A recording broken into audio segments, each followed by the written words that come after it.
Hello, all my dear students. Welcome back again on my YouTube channel Literature Sword. My name is Harpreet Singh Broad. Basically, I am from district Hanumangarh of Rajasthan state. Normally क्या है कि मैं इस channel पर English से related videos को cover करता हूं, बट आज से मैं एक नई शुरुआत करने जा रहा हूं। जैसा कि आपने थंबनेल पर देख लिया होगा कि हम इस वीडियो के जरिए राजस्थान के करंट अफेयर को भी कवर करेंगे। हर एक मंथ की एक वीडियो आया करेगी। होता है वीडियो के मेरे को 2 पार्ट्स बनाने पड़ जाएं, बट एक मंथ का पूरा जो करंट अफेयर वो हम कवर करेंगे। ये video RPSC second grade first grade के लिए तो मोस्ट इंपॉर्टेंट रहेगी, क्योंकि मैं उसी को टारगेट करके करंट अफेयर को चलाऊँगा। इसी के साथ जैसे बाकी जो भर्तियाँ हैं, जैसे रीट होगी, सीईटी हो गया, जहाँ पर राजस्थान का करंट अफेयर पूछा जाता है, उनके लिए भी वीडियोज़ बेनिफिशियल रहने वाली हैं। तो मैं ज़्यादा टाइम वेस्ट नहीं करूँगा। हर मंथ में 1 या 2 वीडियोज़ आया करेंगी अकॉर्डिंग टू पार्ट्स, ठीक है। तो मैं इस वीडियो की शुरुआत करता हूँ। देखिए, ये मैं टॉपिक्स जो कवर करूँगा, ये राजस्थान की जो क्रोनोलॉजी आती है मंथ टू मंथ, उसके अकॉर्डिंग हम इसको पढ़ेंगे, प्रादेशिक परिदृश्य के अकॉर्डिंग। तो ये अगस्त मंथ का हमारा करंट अफेयर है। सबसे जो पहला टॉपिक है इसके अंदर दे रखा है, मैं एक एक टॉपिक को पढ़ूंगा डिटेल के साथ। हरिभाऊ कृष्णराव बागड़े राजस्थान के नए राज्यपाल। राजस्थान के नए राज्यपाल नियुक्त किए गए हैं हरिभाऊ कृष्णराव बागड़े। हरिभाऊ कृष्णराव बागड़े को राजस्थान का नया राज्यपाल नियुक्त किया गया। उनकी नियुक्ति के आदेश राष्ट्रपति द्रौपदी मुर्मू ने 28 जुलाई 2024 को जारी किए। पहला क्वेश्चन, यानी कि सेकंड क्वेश्चन। पहला तो ये हो गया कि अभी राज्यपाल कौन बने हैं, तो हरिभाऊ कृष्णराव बागड़े। इनकी नियुक्ति के आदेश राष्ट्रपति द्रौपदी मुर्मू ने 28 जुलाई 2024 को जारी किए। इन्हीं के बारे में थर्ड पॉइंट, राजस्थान उच्च न्यायालय के मुख्य न्यायाधीश, यहाँ पर एक क्वेश्चन है कि मुख्य न्यायाधीश है कौन। मनिंदर मोहन श्रीवास्तव ने 31 जुलाई 2024 को उन्हें राज्यपाल पद की शपथ दिलाई। तो आदेश कब जारी हुआ? 28 जुलाई 2024 को राष्ट्रपति के द्वारा।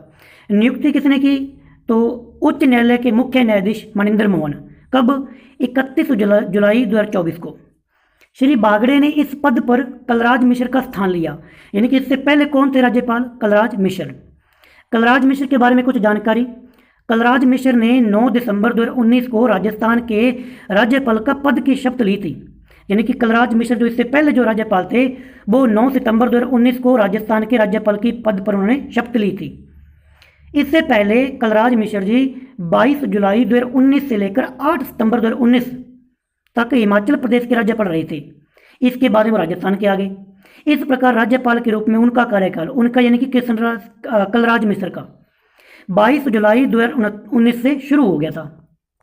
अब कुछ पॉइंट जो हमारे अभी जो राज्यपाल बने हैं हरिभाऊ कृष्णराव बागड़े के बारे में संक्षिप्त परिचय। महाराष्ट्र के औरंगाबाद के चित्तेपिंपलाव गांव में 17 अगस्त 1945 को इनका जन्म हुआ था। बागड़े भाजपा के दिग्गज नेता हैं, बीजेपी के नेता हैं ये। वह औरंगाबाद के फुलंब्री विधानसभा सीट से 5 बार विधायक रहे हैं, एमएलए रहे हैं 5 बार औरंगाबाद से। वह वहाँ 2 बार मंत्री और 1 बार महाराष्ट्र विधानसभा अध्यक्ष भी रह चुके हैं, यानी कि जो महाराष्ट्र की विधानसभा है उसके अध्यक्ष रह चुके हैं और 2 बार वो मंत्री रह चुके हैं। हरिभाऊ को जनता और उनके चाहने वाले नाना नाम से भी जान पुकारते हैं। किस नाम से? नाना के नाम से। राजस्थान के अन्य राज्यों में राज्यपाल के पद पर नियुक्ति, यानी कि राजस्थान के कुछ और हैं नेता जिनको किसी और राज्य के राज्यपाल बनाया गया है। सबसे पहले बात आती है गुलाब चंद कटारिया की। ये अभी क्या थे? वर्तमान में ये असम के राज्यपाल थे। अभी इनको पंजाब का राज्यपाल बना दिया गया है, पंजाब का, और साथ में इनको चंडीगढ़ के प्रशासन की अतिरिक्त जिम्मेदारी भी दी गई है। दूसरे जो है वो हैं आपके ओम प्रकाश माथुर, जिन्हें सिक्किम का राज्यपाल बनाया गया है। तो गुलाब चंद कटारिया और ओम प्रकाश माथुर दोनों ही राजस्थान के हैं। गुलाब चंद कटारिया जो कि असम के वर्तमान राज्यपाल हैं, उन्हें अब पंजाब का राज्यपाल बना दिया गया है। चंडीगढ़ का उन्हें अतिरिक्त प्रशासन की जिम्मेदारी दी गई है। इसी के साथ ओम प्रकाश माथुर को सिक्किम का राज्यपाल बनाया गया है, सिक्किम का। ओम प्रकाश माथुर के बारे में कुछ यहाँ पर जानकारी दी गई है। भारतीय जनता पार्टी के दिग्गज नेता ओम प्रकाश माथुर भाजपा के राष्ट्रीय उपाध्यक्ष और महामंत्री रह चुके हैं, यानी कि राष्ट्रीय स्तर पर ये उपाध्यक्ष रह चुके हैं। किसी पार्टी का अध्यक्ष होता है, एक होता है उपाध्यक्ष। तो ओम प्रकाश माथुर बीजेपी के उपाध्यक्ष रह चुके हैं और महामंत्री रह चुके हैं। उन्होंने वर्ष 2008 से 9 में, यानी कि 1 साल, राजस्थान के भाजपा के प्रदेशाध्यक्ष की कमान संभाली थी 8 से लेकर 9 में। ये राजस्थान के प्रदेशाध्यक्ष थे। वह गुजरात व छत्तीसगढ़ सहित 7 राज्यों के प्रभारी भी रह चुके हैं। ये था पहला पॉइंट राज्यपाल को लेकर। सेकंड पॉइंट हमारा है राजस्थान के लिए 9,959 करोड़ का रेल बजट पास किया गया है। राजस्थान के लिए बजट कितना? 9,959 करोड़।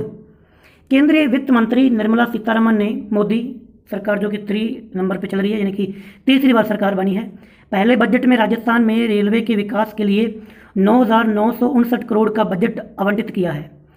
यह राजस्थान के लिए अब तक का सर्वाधिक बजट आवंटन है, यानी कि सबसे ज़्यादा अब की बार मिला है। इससे पहले इतना कभी मिला नहीं है।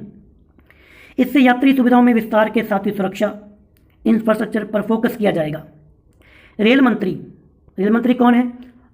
अश्वनी वैष्णव ने बताया कि वर्ष 2009 से 14 तक राजस्थान को औसत रेल बजट कितना मिलता था, कि एवरेज जो मिलता था ना, वो साल का मिलता था 682 करोड़। अभी कितना मिला? 9,000, तो है ना ज़्यादा। अब 9,959 करोड़ आवंटित किए गए हैं। उल्लेखनीय है कि राज्य में वर्तमान में अभी प्रेजेंट टाइम के अंदर 51,814 करोड़ के कार्य प्रगति पर चल रहे हैं। राजस्थान में स्थित 85 रेलवे स्टेशनों को अमृत भारत स्टेशन के रूप में विकसित किया जा रहा है। कितने स्टेशनों को? 85 स्टेशन को। किस अभियान के तहत कह सकते हो आप? तो अमृत भारत स्टेशन के रूप में, अमृत भारत स्टेशन के रूप में कितने? 85 स्टेशन। तो 2 पॉइंट कवर हो गए। तीसरा पॉइंट, सूबेदार पवन यादव कीर्ति चक्र से सम्मानित। तो झुंझुनू के रहने वाले बुहाना तहसील गांव बड़वर गांव के निवासी सूबेदार पवन कुमार यादव को कीर्ति चक्र से नवाजा गया है। कौन सा चक्र है? कीर्ति चक्र। किन्हें? पवन सूबेदार को, पवन यादव सूबेदार। ये झुंझुनू जिले से बिलोंग करते हैं। वर्तमान में 21वीं बटालियन महार रेजिमेंट में तैनात। तो ये कहाँ तैनात हैं? बटालियन महार रेजिमेंट 21वीं जो है, 21वीं बटालियन महार रेजिमेंट में तैनात सूबेदार पवन कुमार यादव को राष्ट्रपति भवन में 5 जुलाई 2024 को आयोजित रक्षा अलंकरण समारोह में राष्ट्रपति द्रौपदी मुर्मू द्वारा सम्मानित किया गया। क्यों किया गया? इन्होंने क्या काम किया था? तो बात यहाँ पे मेंशन की हुई है। 22 जून 2023 की रात को कुपवाड़ा में तैनाती के दौरान कुपवाड़ा में आतंकवादियों की घुसपैठ की खुफिया जानकारी मिलने पर इन्होंने आतंकवादियों को मार गिराया था। ठीक है। इसी के अलावा 2 शहीदों को मरने के बाद में शौर्य चक्र से सम्मानित किया गया है। तो उन्हें तो क्या दिया गया था? पवन कुमार यादव को तो कीर्ति चक्र, और 2 वीर शहीद शौर्य चक्र से सम्मानित। कौन कौन है? 2 राजस्थान के 2 वीर। एक तो है मेजर मुस्तफा बोहरा जो कि उदयपुर के हैं, और दूसरे मेजर विकास बाम्बू जो कि हनुमानगढ़ के रहने वाले हैं। इन्हें मरणोपरांत शौर्य चक्र से सम्मानित किया गया है। नेक्स्ट हमारा टॉपिक है, उसका टॉपिक का जो नाम है वो है मुख्य महानगर मजिस्ट्रेट होंगे अब मुख्य न्यायिक मजिस्ट्रेट। यानी कि जो महानगर जो शब्द था उसको हटा के अब क्या लगा दिया गया है? न्यायिक। देश भर में आपराधिक कानून में 1 जुलाई 2024 में आए बदलाव के चलते राज्य सरकार ने भी नए कानून भारतीय नागरिक सुरक्षा संहिता के तहत नोटिफिकेशन जारी कर जोधपुर व जयपुर मेट्रो शहरों में न्यायिक अफसरों के पदनाम परिवर्तित कर दिए हैं। अब जोधपुर व जयपुर में मुख्य महानगर मजिस्ट्रेट का पदनाम बदलकर मुख्य न्यायिक मजिस्ट्रेट किया गया है। तो महानगर की जगह पर अब न्यायिक शब्द लगा दिया गया जयपुर और जोधपुर के लिए। इसी के अलावा कुछ और नाम भी बदले गए हैं, जैसे कि जो अतिरिक्त मुख्य महानगर मजिस्ट्रेट थे उनका नाम कर दिया गया अतिरिक्त मुख्य न्यायिक मजिस्ट्रेट। विशेष महानगर मजिस्ट्रेट को कर दिया गया विशेष न्यायिक मजिस्ट्रेट। महानगर मजिस्ट्रेट का पदनाम बदल के क्या कर दिया गया? न्यायिक मजिस्ट्रेट। तो मोटा मोटा ये याद रखो कि महानगर के नाम पे क्या कर दिया गया? न्यायिक शब्द यूज कर लिया गया। उल्लेखनीय है कि जोधपुर व जयपुर के महानगर बनने और कमिश्नरेट प्रणाली लागू होने के बाद सरकार ने न्यायिक अफसरों के पद नाम में महानगर शब्द का उपयोग किया था।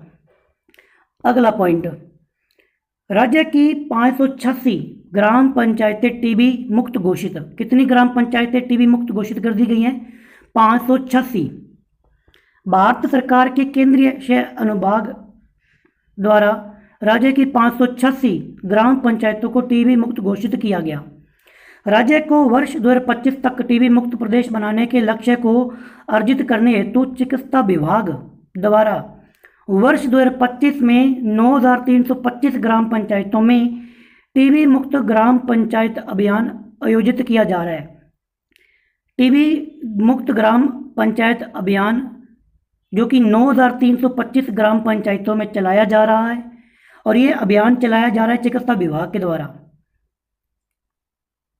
उल्लेखनीय है कि टीबी उन्मूलन प्रयासों को मजबूत करने क्रम में प्रधानमंत्री नरेंद्र मोदी ने वाराणसी में आयोजित विश्व टीबी रोग दिवस जो कि 24 मार्च को मनाया जाता है, प्रधानमंत्री नरेंद्र मोदी ने वाराणसी में एक अभियान शुरू किया था। उसका नाम था टीबी मुक्त पंचायत अभियान। कब शुरू किया गया? 24 मार्च 2023 को किया गया था। उल्लेखनीय है कि राजस्थान को वर्ष 2025 तक टीबी मुक्त बनाने का प्रयास के तहत टीबी मुक्त ग्राम पंचायत अभियान का तीसरा चरण, कौन सा चरण? तीसरा चरण डॉक्टर डे के अवसर पर 1 जुलाई 2024 को शुरू किया गया। इस पॉइंट में कुछ टॉपिक निकल के आ रहे हैं। पहला तो ये कि जो विश्व टीबी जो दिवस है वो मनाया जाता है आपका 24 मार्च को। एक आया डॉक्टर डे जो कि 1 जुलाई को मनाया जाता है। अगला पॉइंट, जैसलमेर सौर ऊर्जा संयंत्र का वर्चुअल उद्घाटन, यानी कि जैसलमेर सौर ऊर्जा संयंत्र का वर्चुअल उद्घाटन कर दिया गया है। मुख्यमंत्री भजनलाल शर्मा ने 400 मेगावाट के जैसलमेर सौर ऊर्जा संयंत्र का वर्चुअल उद्घाटन 24 जुलाई 2024 को किया। यह सौर ऊर्जा संयंत्र नवीनीकरण ऊर्जा उत्पादन में अग्रणी कंपनी का नाम है रीन्यू के द्वारा स्थापित किया गया था। कौन सी कंपनी के द्वारा स्थापित किया गया? रीन्यू। कहाँ? जैसलमेर में। कितनी मेगावाट? 400 मेगावाट।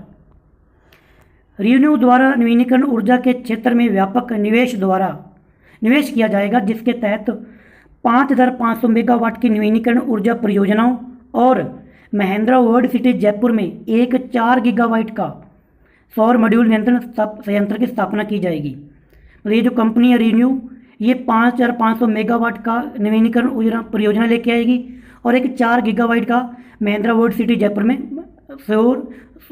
सौर मॉड्यूल निर्माण संयंत्र स्थापित किया है। उसी का ही पार्ट है कि उसमें से 400 मेगावाट सौर ऊर्जा संयंत्र इसी का हिस्सा है, जिसका वर्चुअल उद्घाटन कर दिया गया है। इस अवसर पर मुख्यमंत्री ने बताया कि प्रदेश में 28,500 मेगावाट की अक्षय ऊर्जा कितनी? 28,500 एवं थर्मल परियोजनाएं कितनी? 3,325 मेगावाट की थर्मल परियोजनाएं। इन दोनों के लिए 1.50 लाख करोड़ के निवेश हेतु MOU किया जा चुका है। अलग अलग है भाई। अक्षय ऊर्जा के जो कितने मेगावाट की है? 28,500 और जो थर्मल परियोजना है वो कितनी मेगावाट की है? 3,325। इन दोनों के लिए 1.50 लाख करोड़ निवेश किए गए हैं। यशस्वी सरपंच राज्य स्तरीय समारोह इसका आयोजन किया गया। राजस्थान इंटरनेशनल सेंटर 20 जुलाई 2024 को किया गया। इस अवसर पर मुख्यमंत्री भजनलाल शर्मा ने गांव के विकास के लिए उल्लेखनीय कार्य करने वाले 20 सरपंचों को सम्मानित किया। कितने? 20 सरपंच। यह सम्मान समारोह राजस्थान पत्रिका और अल्ट्राटेक सीमेंट की पहल है। ये जो समारोह मनाया जाता है ये किसकी पहल है? राजस्थान पत्रिका और अल्ट्राटेक सीमेंट की। Next point, Kota greenfield airport के लिए त्रिपक्षीय MOU। कोटा ग्रीनफील्ड एयरपोर्ट के विकास को लेकर भारतीय विमानपत्तन प्राधिकरण, नगरीय विकास विभाग एवं नागरिक उड्डयन विभाग के मध्य हुए त्रिपक्षीय MOU पर 19 जुलाई 2024 को हस्ताक्षर किए गए। ये त्रिपक्षीय जो साइन हुए वो कौन कौन से किसके बीच हुए हैं? भारतीय विमानपत्तन प्राधिकरण, नगरीय विकास विभाग और नंबर 3 है नागरिक उड्डयन विभाग के मध्य। AMU के तहत राज्य सरकार कोटा ग्रीनफील्ड एयरपोर्ट निर्माण के लिए भूमि निःशुल्क उपलब्ध करवाएगी। वहीं ग्रीनफील्ड एयरपोर्ट के निर्माण, विकास एवं संचालन की संपूर्ण जिम्मेदारी भारतीय विमानपत्तन प्राधिकरण की होगी। किस विभाग की पूर्ण संचालन की जिम्मेदारी होगी? भारतीय विमानपत्तन प्राधिकरण की जिम्मेदारी होगी। ग्रीनफील्ड एयरपोर्ट का निर्माण 440.086 हेक्टेयर भूमि पर किया जाएगा। कितनी भूमि पर किया जाएगा? 440.086 हेक्टेयर। कोटा विकास प्राधिकरण की परिधि सीमा में यह भूमि राज्य सब, अब ये कोटा में तो बनेगा बट इसमें कुछ गांव बूंदी के आ रहे हैं। वो गांव कौन कौन से हैं? तुलसी, केतुदा, बालापुरा एवं देवरिया जिला बूंदी में स्थित हैं। ये जो गांव है ना, ये बूंदी के अंदर आएंगे। अगला पॉइंट, एक वृक्ष गौ मां के नाम अभियान का शुभारंभ किया गया मिशन वन रक्षण 2024 के तहत। कौन सा मिशन है? मिशन वन रक्षण 2024। इसके तहत मुख्यमंत्री भजनलाल शर्मा द्वारा हिंगोनिया, कहाँ पर? हिंगोनिया गो पुनर्वास केंद्र में 20 जुलाई 2024 को की गई। इसकी जो शुरुआत जो की गई हिंगोनिया से। इस अवसर पर मुख्यमंत्री ने हरियालो राजस्थान एक पेड़ मां के नाम अभियान के तहत हरियाली तीज, जो कि 7 अगस्त पूरे प्रदेश में, यानी कि मैं आज वीडियो रिकॉर्ड कर रहा हूँ 6 अगस्त कल, 1 करोड़ पौधे लगाए जाने की घोषणा भी की गई। कितने पौधे? 1 करोड़। यह अभियान गोपालन, पशुपालन, डायरी, मत्स्य एवं देवस्थान के विभाग के संयुक्त तत्वावधान में चलाया जा रहा है। तो ये अकेला नहीं, इसमें कुछ और भी कुछ विभाग जुड़े हुए हैं। वो कौन कौन से हैं? गोपालन, पशुपालन, डेयरी, मत्स्य और देवस्थान, ये 5 इसमें जुड़े हुए हैं। इस अभियान के तहत गौशाला क्षेत्र में 5501 पौधे लगाए जाएंगे। गौशाला क्षेत्र में कितने पौधे लगाए जाएंगे? 5501। उल्लेखनीय है कि विभाग द्वारा मिशन वन रक्षण 2024 के अंतर्गत संपूर्ण प्रदेश में, यानी कि राजस्थान के अंदर 25 लाख पौधे लगाने का लक्ष्य रखा गया है। प्रदेश में यह अभियान, अब राजस्थान के अंदर ये जो अभियान है पौधे लगाने वाला, स्वयंसेवी संस्था जिसका नाम है द इंडियन फाउंडेशन के सहयोग से चलाया जाएगा। किसके सहयोग से चलाया जाएगा? द इंडियन फाउंडेशन के सहयोग से। अब पेज नंबर 3 पर, मोहनलाल लाठ राज्य के नए मुख्य सूचना आयुक्त, चीफ इंफॉर्मेशन कमिश्नर CIC कौन बने राजस्थान के? मोहनलाल लाठर। पूर्ववर्ती गहलोत सरकार में राजस्थान के DGP रहे। पहले ये DGP के पद पर थे। मोहनलाल लाठर को भजनलाल सरकार ने प्रदेश का नया मुख्य आयुक्त बनाया है। इसके अतिरिक्त देखो, इनको तो बना दिया CIC। इसके अलावा ये तो हो गया मुख्य है, इसके अलावा कुछ सूचना आयुक्त भी बनाए गए हैं। ये 3 हैं, सुरेंद्र चंद गुप्ता, महेंद्र कुमार पार्क और टीकाराम शर्मा। इनको राजस्थान राज्य सूचना आयोग में सूचना आयुक्त के रूप में नियुक्त किया गया है। ठीक है, उन्हें तो बनाया गया लाठर जी को मुख्य सूचना, ये मुख्य सूचना आयुक्त, और ये हैं ओनली सूचना आयुक्त। ये 3 बंदे हैं। तीनों का नाम याद रखने के लिए ट्रिक देखिए, बना लो कोई ट्रिक, थोड़ी फनी बन जाएगी। जैसे कि महेंद्र कुमार ने परख करने के लिए टीका लगाया किसके? सुरेश चंद्र गुप्ता के। ठीक है, ऐसे फनी ट्रिक से याद कर लेना। राज्यपाल कलराज मिश्र ने नवनियुक्त मुख्य सूचना आयुक्त और सूचना आयुक्तों को पद, इनकी शपथ कब दिलाई है? इनको 9 जुलाई 2024 को। ये जो है ना सूचना आयुक्त, मुख्य सूचना आयुक्त और आयुक्त, ये इनका जो कार्यकाल होता है 3 वर्ष का। यहाँ पर 65 वर्ष, जो भी पहले हो उस तक ये कार्यभार बने रहते हैं। अब कुछ बातें ML लाठर के बारे में। ये मूल रूप से हरियाणा के निवासी हैं। ये 1987 बैच के IPS ऑफिसर हैं। इन्हें कुछ अवार्ड दिए गए हैं। 2016 के अंदर इनको मिला था राष्ट्रपति पुलिस पदक, ऑपरेशन पराक्रम मेडल मिला 2005 के अंदर, और भारतीय पुलिस पदक वीरता 2003 के अंदर इनको सम्मानित किया जा चुका है। अगला पॉइंट, हमारे जिले हनुमानगढ़ से, हनुमानगढ़ नगर परिषद को मिलेगा स्पार्क अवार्ड। अब ये स्पार्क की फुल फॉर्म देख लो, जो कि इंपॉर्टेंट है। Systematic progressive analytical real time ranking award से सम्मानित किया जाएगा हनुमानगढ़ परिषद को। उन्हें यह पुरस्कार कब मिलेगा? पहली बात तो ये नई दिल्ली में मिलेगा। इंडिया हैबिटेट सेंटर में आयोजित कार्यक्रम में 18 जुलाई 2024 को प्रदान किया गया। अगला पॉइंट, विश्व जनसंख्या दिवस पर राज्य स्तरीय पुरस्कार वितरण समारोह। तो ये विश्व जनसंख्या दिवस कब मनाया जाता है? 11 जुलाई को। तो समारोह रखा गया और कुछ पुरस्कार वितरित किए गए। विश्व जनसंख्या दिवस के अवसर पर चिकित्सा एवं स्वास्थ्य विभाग की ओर से, 2 विभाग हैं, चिकित्सा और स्वास्थ्य विभाग, चिकित्सा एवं स्वास्थ्य विभाग की ओर से एक ही चिकित्सा एवं स्वास्थ्य विभाग की ओर से राज्य स्तरीय पुरस्कार वितरण समारोह जयपुर के राजस्थान इंटरनेशनल सेंटर आयोजित किया गया। कहाँ किया गया? जयपुर में। इस अवसर पर मुख्यमंत्री भजनलाल शर्मा द्वारा परिवार कल्याण के क्षेत्र में उत्कृष्ट सेवाओं के लिए परिवार कल्याण प्रोत्साहन पुरस्कार योजना के अंतर्गत विभिन्न श्रेणियों में पुरस्कार वितरित किए गए। 2 श्रेणियां थी। पहली श्रेणी जो याद रखने वाली है, राज्य में उत्कृष्ट कार्यों में Banswara number 1, Beawar number 2, Kekri 3rd, Bhilwara 4th, Shahpura 5th स्थान राज्य के उत्कृष्ट कार्यों में। दूसरी श्रेणी है पीपीआई यूसीडी निवेशन, इसमें ब्यावर नंबर 1, सलूम्बर 2nd और चित्तौड़गढ़ नंबर 3rd पर रहा। इसके अलावा भी कुछ अन्य श्रेणियों में कुछ प्राइज दिए गए। उपयुक्त के अलावा साथ ही निजी अस्पताल, महाविद्यालय, गैर सरकारी संगठन, राजकीय चिकित्सा संस्थान एवं महाविद्यालय, पंचायती समिति, ग्राम पंचायत, व्यक्तिगत श्रेणी में पुरस्कार भी दिए गए। अगला पॉइंट, राजस्थान विधानसभा के डिजिटल म्यूजियम के लिए अनुबंधन, यानी कि राजस्थान विधानसभा का डिजिटल म्यूजियम बनेगा, उसके लिए अनुबंधन किया गया है। चतुपक्षीय अनुबंधन किया गया, यानी कि 4 इसके अंदर विभाग मिले हैं। उनके नाम कौन कौन से हैं? राजस्थान विधानसभा 1, जयपुर स्मार्ट सिटी लिमिटेड 2 और 3 बामा कम्युनिकेशन, और नंबर 4 पे विज्ञान एवं प्रौद्योगिकी विभाग के मध्य चतुपक्षीय अनुबंधन 9 जुलाई 2024 को किया गया। किसके लिए? डिजिटल म्यूजियम राजस्थान की संस्कृति के अनुरूप परिवर्तन करने के लिए। इस अनुबंध के तहत अब डिजिटल म्यूजियम का संचालन एवं संधारण राजस्थान विधानसभा के स्वामित्व एवं निर्देशन में विज्ञान एवं प्रौद्योगिकी विभाग द्वारा किया जाएगा। अगला पॉइंट, राजस्थान होगा राज्य सड़क सुरक्षा पर एक्शन प्लान बनाने वाला देश का पहला राज्य है। राजस्थान देश का पहला राज्य है। यहाँ योजनाबद्ध तरीके से सड़क सुरक्षा के लिए आगामी 10 वर्षों के लिए एक्शन प्लान तैयार किया गया। कितने सालों के लिए? 10 सालों के लिए। राजस्थान कौन से नंबर पे है? 1st नंबर पे। वस्तुतः वर्ल्ड बैंक की सहायता कौन कर रहा है? वस्तुतः वर्ल्ड बैंक कर रहा है।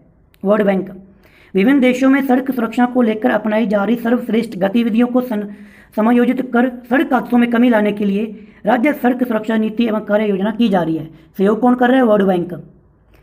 इसका लक्ष्य है प्रदेश में 2030 तक सड़क हादसों में 50% की कमी लाना है, यानी कि 2030 तक जितने भी रोड एक्सीडेंट्स हैं उसमें 50% का ये कमी लाने की इनका लक्ष्य रखा गया है। अब ये जो योजना है ये 3 स्टेप में काम करेगी, 3 चरण होंगे। पहला चरण होगा 2025 से लेकर 27 के बीच का, 25 से 27। अगला सेकंड 27 से लेकर 30 और थर्ड होगा 30 से लेकर 33। अगला पॉइंट, डेल्फिक परिषद ने मनाया 3रा स्थापना दिवस। तो डेल्फिक परिषद ने कौन सा स्थापना दिवस मनाया? 3रा। कब मनाया? जयपुर में मनाया गया 10 जुलाई 2024 को। राजस्थान कला एवं संस्कृति को बढ़ावा देने वाला देश का पहला क्षेत्रीय पंजीकृत डेल्फिक परिषद है। ये पहला राजस्थान की कला और संस्कृति को बढ़ावा देने वाला। प्रदेश में डेल्फिक आंदोलन के माध्यम से डेल्फिक कलाएं, कुछ कलाओं को इसमें आर्ट को इंक्लूड किया गया है। वो कौन कौन सी हैं? शास्त्रीय संगीत, भारतीय फिल्म संगीत, लोकप्रिय संगीत, शास्त्रीय लोक नृत्य, शास्त्रीय नृत्य, लोक नृत्य, समकालीन नृत्य, फोटोग्राफी के प्रति युवाओं को भागीदारी को बढ़ाने के लिए 6 नए डेल्फिक क्लब का भी गठन किया गया। कितने क्लब? 6। इसके जरिए कला एवं संस्कृति के प्रदर्शन के लिए युवाओं को अंतर्राष्ट्रीय मंच प्रदान किया जा रहा है। उल्लेखनीय है, अब थोड़ा इसके बारे में डॉल्फिन काउंसलिंग के बारे में, ये जो राजस्थान की डॉल्फिन काउंसलिंग है ना, ये भारतीय डेल्फिक काउंसलिंग और इंटरनेशनल डेल्फिक काउंसलिंग का एक हिस्सा है, जो एक स्वैच्छिक है, गैर लाभकारी है, गैर सरकारी है और गैर राजनीतिक है, गैर धार्मिक और समावेशी वैश्विक संगठन है। ठीक है, पूरे world wise famous, world wide level पे काम करती है ये संस्था। अगला हमारा पॉइंट है, केंद्र सरकार के साप्ताहिक संस्करण में नगर निगम जयपुर, शाहपुरा एवं फतेहपुर शेखावटी, यानी कि केंद्र सरकार का जो साप्ताहिक संस्करण है उसके राजस्थान के 3 निगमों को शामिल किया है, जयपुर, शाहपुरा और फतेहपुर शेखावटी। राजस्थान नगरीय निकाय एवं विकास विभाग के नाम एक और उपलब्धि जुड़ी है। केंद्र सरकार के आवास और शहरी मामलात मंत्रालय द्वारा आप अपने साप्ताहिक संस्करण में प्रदेश के 3 निकायों की गतिविधियों को स्थान दिया गया है। वो गतिविधियां कौन कौन सी आपको ये यहाँ पे याद रखना है। जयपुर में नगर निगम की ओर से main hall to machine hall के तहत सीवरेज की सफाई के लिए रोबोट का उपयोग किया गया। तो जयपुर में रोबोट का उपयोग किया गया सीवरेज की सफाई के लिए। शाहपुरा निकाय की ओर से शाहपुरा गो ग्रीन के तहत महिला स्वयं सहायता द्वारा बाजार के लिए 20,000 पर्यावरण अनुकूल पेपर बैग तैयार किए गए। तो शाहपुरा में पेपर बैग तैयार किए गए हैं जो कि पर्यावरण के अनुकूल है, 20,000। और अंतर्राष्ट्रीय योग दिवस के उपलक्ष्य में फतेहपुर शेखावटी में आयोजित की गई कार्यशाला में RRR केंद्र की जानकारी दी। इसके साथ ही वेस्ट टू वेल्थ के तहत महिका SHG के द्वारा बनाए गए उत्पादों का प्रदर्शन किया गया। नेक्स्ट पॉइंट, अक्षय ऊर्जा नीति 2023 के प्रावधानों में संशोधन की मंजूरी, यानी कि अक्षय ऊर्जा नीति जो कि 2023 थी उसके संशोधनों में प्रावधानों में मंजूरी मिल गई है संशोधन करने के लिए। मुख्यमंत्री भजनलाल शर्मा की अध्यक्षता में 2 जुलाई 2024 को आयोजित राज्य मंत्रिमंडल की बैठक में विमानन क्षेत्र में आधारभूत ढांचे के विकास, बिजली क्षेत्र में आत्मनिर्भरता की दृष्टि से नियमों में संशोधन का महत्वपूर्ण निर्णय लिया गया है। अक्षय ऊर्जा नीति 2023 के प्रावधानों में संशोधन, ये 2 नियम थे, एक 2023 वाला, एक 2007 वाला। इन दोनों में संशोधन की मंजूरी मिल गई है। इसके तहत क्या होगा, इन संशोधनों से प्रदेश में बिजली क्षेत्र में 2 लाख करोड़ नए निवेश का मार्ग प्रशस्त होगा। 2 लाख करोड़ का राज्य में उपलब्ध सौर विकिरण का समुचित उपयोग करने हेतु आवंटन नियम में प्रासंगिक बदलाव किया गया, जिससे सौर ऊर्जा परियोजना के लिए भूमि आवंटन DLC दर 7.5 पर किया जाएगा। तो DLC दर क्या रहेगी, 7.5%। इसके साथ ही अब 2 हेक्टेयर भूमि पर 1 मेगावाट की दर से सौर ऊर्जा उत्पादन हो सकेगा। तो 2 हेक्टेयर पर 1 मेगावाट की दर से सौर ऊर्जा उत्पादन हो सकेगा। नगरीय विमानन नीति 2024 को मंजूरी, तो नई एक नीति है विमानन, उसको मंजूरी मिल गई है। प्रदेश में क्षेत्रीय हवाई संपर्क में सुधार करने और पर्यटन को बढ़ावा देने के उद्देश्य से नागरिक विमानन नीति 2024 को मंत्रिमंडल द्वारा मंजूरी प्रदान की गई। यह नीति विमानन प्रशिक्षण सुविधाओं, विमानन रखरखाव सेवाओं को बढ़ाने और एरोस्पेस गतिविधियों को विकसित करने पर केंद्रित है। इसके अंतर्गत किशनगढ़, झालावाड़ और भीलवाड़ा में फ्लाइंग स्कूल खोले जाएंगे। इंपॉर्टेंट चीज़ कि फ्लाइंग स्कूल कहाँ खोले जाएंगे, तो किशनगढ़, झालावाड़ और भीलवाड़ा 3 जगह पर। और कोटा में ग्रीनफील्ड एयरपोर्ट बनाया जाएगा, जो ऊपर हमने देखा था, कोटा में बनेगा ग्रीनफील्ड एयरपोर्ट। और 3 जगह खोलेंगे फ्लाइंग स्कूल, किशनगढ़, झालावाड़ और भीलवाड़ा। जयपुर में एरो सिटी बनाई जाएगी, तो एरो सिटी कहाँ बनाई जाएगी, जयपुर में, जिसमें होटल, रेस्टोरेंट सहित विभिन्न आधारभूत सुविधाएं विकसित की जाएंगी। प्रदेश के विभिन्न हवाई अड्डों पर कार्गो सुविधा प्रदान की जाएगी। कौन सी सुविधा, कार्गो सुविधा। इस नीति के तहत प्रदेश की पुरानी हवाई पट्टियों को मरम्मत कर पुनः उड़ान योग्य बनाया जाएगा। नेक्स्ट पॉइंट, चिकित्सा विभाग के वृक्षारोपण अभियान का शुभारंभ। वो चिकित्सा विभाग के द्वारा वृक्षारोपण अभियान का शुभारंभ किया गया था। ये पिछले वाले करंट अफेयर में भी आया था। ये अभी 1 जुलाई से लेकर 31 जुलाई तक ये अभियान चलाया गया, वृक्षारोपण अभियान। तो इसके तहत जो पौधे लगाने थे 1 लाख पौधे वो लगा दिए गए हैं, 1 लाख पौधे लगा दिए गए हैं। अभियान के लिए फलदार और छायादार वृक्षों का चयन किया गया। पौधारोपण के बाद 5 वर्ष तक रखरखाव, पानी पिलाने का जिम्मेदारी संबंधित संस्थान की रहेगी। और इसमें 3 बार इनका निरीक्षण किया जाएगा, 1 अगस्त को, 1 नवंबर को और 3 फरवरी को, ये 3 बार। सम्राट पृथ्वीराज चौहान खेल महाकुंभ 2024 का आयोजन किया गया अजमेर में 30 जून से 7 जुलाई के बीच में। अजमेर नगर निगम के द्वारा सम्राट पृथ्वीराज चौहान खेल महाकुंभ 2024। इस खेल में टोटल 19 खेल शामिल किए गए। ये तृतीय खेल महाकुंभ था, यानी कि 2 पहले आ चुके हैं। पहले में जो प्रथम संस्करण था उसके अंदर 6 खेल शामिल किए गए थे, द्वितीय में 12 कर दिए गए और अब की बार कितने थे, 19। खेलों के नाम यहाँ पे लिखे हुए हैं, कबड्डी, वॉलीबॉल, शतरंज, बैडमिंटन, हॉकी, निशानेबाजी, बास्केटबॉल, तीरंदाजी, टेबल टेनिस, खो खो, मुक्केबाजी, साइकिलिंग, तैराकी, योगासन एवं स्केटिंग शामिल है। सम्राट पृथ्वीराज चौहान खेल महाकुंभ 2024 में टोटल 4118 प्रतिभागियों ने भाग लिया। अब ये 4118 में से 3015 थे पुरुष और 1103 यानी कि 1103 थी महिलाएं। समापन जब हुआ तो टोटल 670 विजेता और उप विजेताओं को पुरस्कार दिए गए। प्रदेश की 8 सहकारी समितियों को उत्कृष्ट एवं श्रेष्ठ पुरस्कार।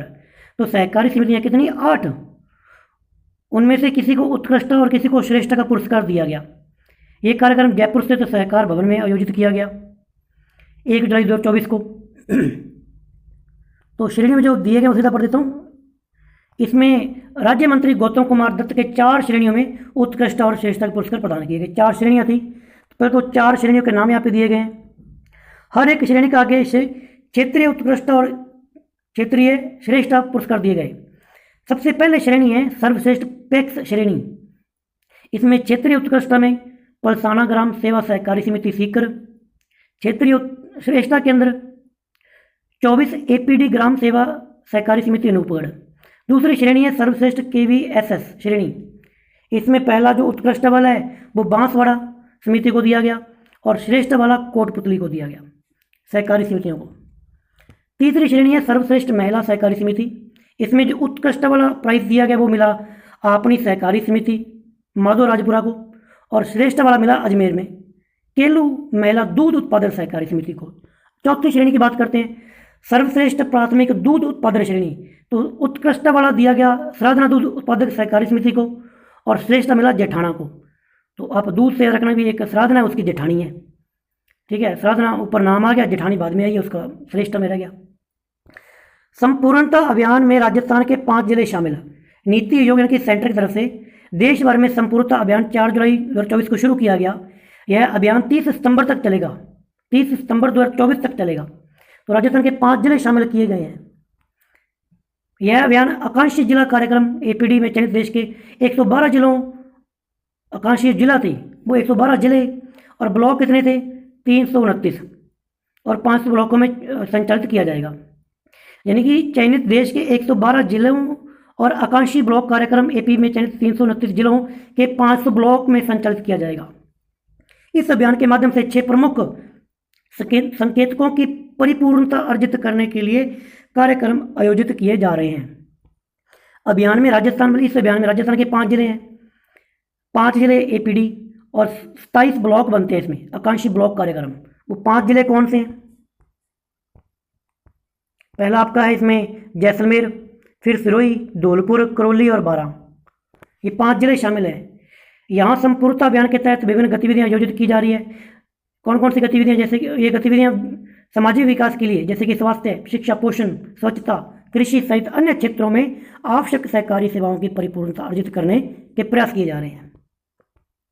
न्यूज फैक्ट क्या है कि आकांक्षी जिला कार्यक्रम का शुभारंभ प्रधानमंत्री मोदी ने 2018 जनवरी में किया था। इसमें लक्ष्य क्या था? 112 जिलों में त्वरित और प्रभावी परिवर्तन लाना। 112 जिलों में, उस 12 में से 5 राजस्थान के जिले हैं, ऊपर मैंने आपको नाम बता दिए। युवा संसद कार्यक्रम राजस्थान विधानसभा में राष्ट्रमंडल संसदीय संघ की स्थापना शाखा के तत्वावधान में युवा संसद कार्यक्रम 27 जुलाई 2024 को आयोजित किया गया। इस कार्यक्रम में 41 विद्यालयों के 181 विद्यार्थियों द्वारा, क्योंकि वो नकली ड्रामा किया एक प्रकार से, कोई विधायक बन गया, कोई मुख्यमंत्री, कोई स्पीकर। तो ये 41 तो विद्यालय थे और स्टूडेंट कितने थे? 181। उल्लेखनीय है कि कार्यक्रम में जयपुर के 20 और राज्य के अन्य जिलों के 21 विद्यालयों ने कार्यक्रम में भाग लिया। तो जयपुर के कितने थे? 20 थे और बाकी 21 अदर जिलों के थे। बाबा निरंजन नाथ महाराज राष्ट्रीय स्वयं सेवक संघ राजस्थान के वरिष्ठ प्रचारक रहे लक्ष्मण सिंह शेखावत की स्मृति में उनके जन्मोत्सव पर उदयबाटी में बाला साहब देवरस समरसता सम्मान समारोह का आयोजन 28 जुलाई 2024 को किया गया। इसमें 3 प्राइज दिए गए हैं। पहला जो प्राइज है, समारोह में बाबा निरंजन नाथ महाराज को बाला साहब देवरस समरसता सम्मान दिया गया। किसे दिया गया? बाबा निरंजन नाथ महाराज को। कौन सा प्राइज? बाला साहब देवरस समरसता सम्मान। दूसरा, इस अवसर पर कृषि वैज्ञानिक प्रोफेसर BR चिप्पा को आदर्श शिक्षक सम्मान, शिक्षक नारायण सिंह शेखावत की स्मृति में। और तीसरा, डॉक्टर साध्वी डॉक्टर योगेश्वरी नाथ को सशक्त नारी सम्मान आबा कंवर की स्मृति में। इसमें क्या है कि 21,000 पैसे दिए जाते हैं, ऋषिफल दिया जाता है, श्रीफल, शॉल और अभिनंदन पत्र प्रदान किए जाते हैं। आयना सिंघवी, जयपुर की आयना सिंघवी को भारत से इंटरनेशनल डांस काउंसिल में यूनाइटेड नेशन की सदस्य के रूप में चयनित किया गया है। तो आयना सिंघवी का संबंध है जयपुर से, इन्हें इंटरनेशनल डांस काउंसिल में यूनाइटेड स्टेट्स नेशन के सदस्य के रूप में चयनित किया गया है। तो डियर स्टूडेंट्स, मैंने यहाँ तक ये PDF 9 पेज की है। 9 में से मैंने यहाँ पर 5 पेज को कवर कर दिया, 4 पेज बचे हैं। तो वीडियो ज़्यादा लेंथी हो जाएगी तो अपलोड होने में थोड़ी प्रॉब्लम आ जाती है। बाकी 4 जो पेज हैं वो मैं अभी कुछ दिनों में ही अपलोड कर दूंगा, सेकंड पार्ट इसका। ठीक है, आपके जो भी सुझाव हैं, जो भी आपकी इस पर फीडबैक है वो आप कमेंट बॉक्स में लिख सकते हो। लाइक शेयर करना वो आपकी जो भी आपकी मर्जी है। अब मुलाकात होगी नेक्स्ट वीडियो में। Bye bye, thank you, take care.